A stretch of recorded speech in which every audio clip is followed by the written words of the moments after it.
So you got yourself a new portable generator, you've got a transfer switch installed on your house, you've got fresh fuel, you're ready for anything.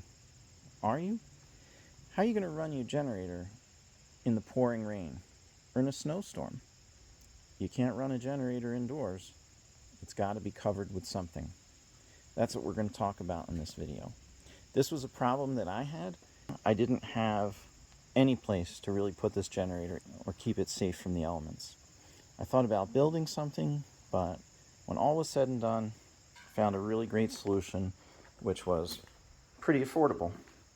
And that was what I'm going to demonstrate today, and that is the GenTent cover for the generator. GenTent Stormbracer. Just on the box, they go over some of the benefits of this.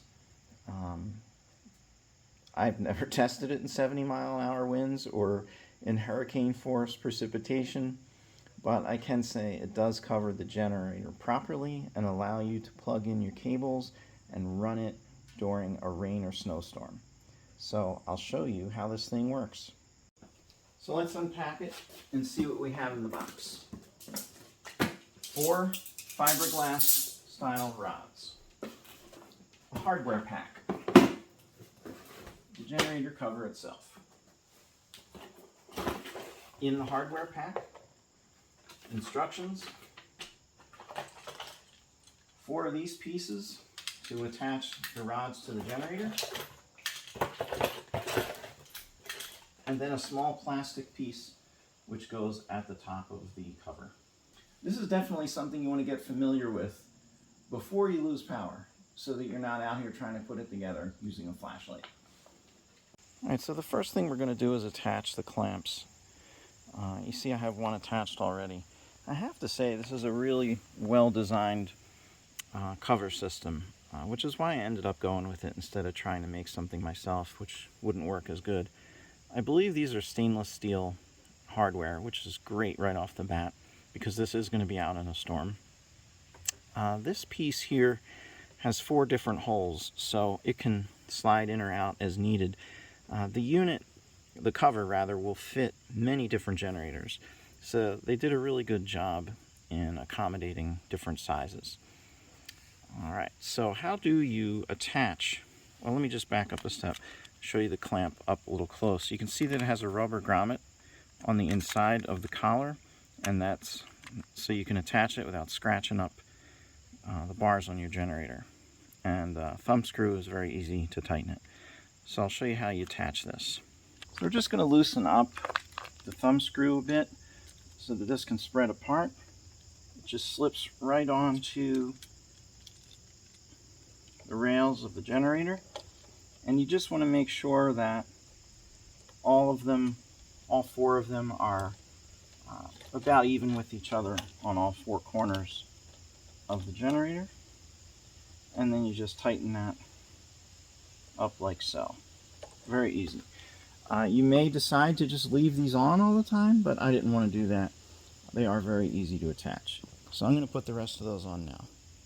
On this generator, the 2 front clamps attach at the highest spot possible where they hit the frame, the blue frame of the generator. On the back, I put a couple pieces of tape just to mark where these should go so they're all even.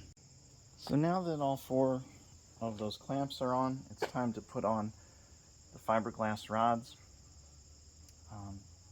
This little plastic piece is what the 4 rods connect to at the top. It indicates up. I'm just going to slide the rod in like that, and then you're going to clip it down into the hole on the clamp.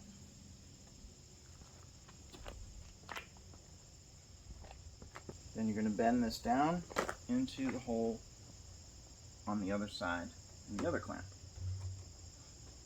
Just like that. 2 down, 2 to go.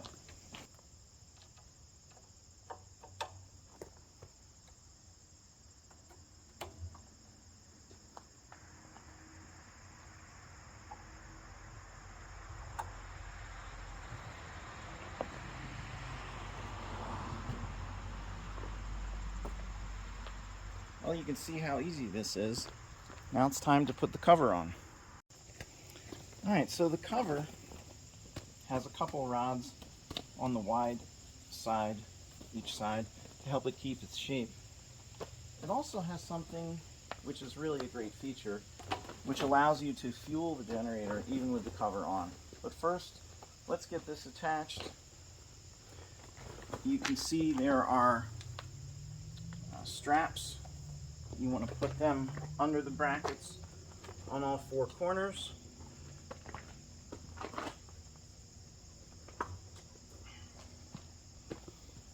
And that's just going to secure it to the clamp so it doesn't blow away. The little tip sticking out of that plastic piece is for ventilation. So that's going to allow a little gap up here, and exhaust can vent out in 4 different places up here on the top, but at the same time, rain is not going to get in. Okay, so now that that's on, I mentioned refueling. This whole front piece can be lifted open. Fuel tank is here. The idea is to allow you to refuel without having to remove the whole cover. And once you close it, watertight again. There's one last piece to this, and that's called the electrical apron. There are 2 of them that are provided. One is short and one is long. We're going to use the long one. If your electrical connection is on the short side of the generator, you would use the short one. So what you do is you just flip up on the bottom here, which reveals a piece of Velcro. You're going to take this apron and attach it to the Velcro and wrap it around the side like this. Tuck that back down, and so now you have coverage for all of your electrical outlets. So this is the GenTent Stormbracer when it's completely installed. You have the cover over the electrical on the front. Over here, we obviously cannot cover the exhaust, so we have this open. There is some area open in the back. More exhaust, and over here on the side.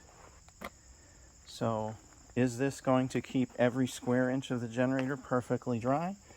No, but it should keep the important parts dry so that you can run this during a rain or snowstorm outdoors and power what you need without your generator getting damaged.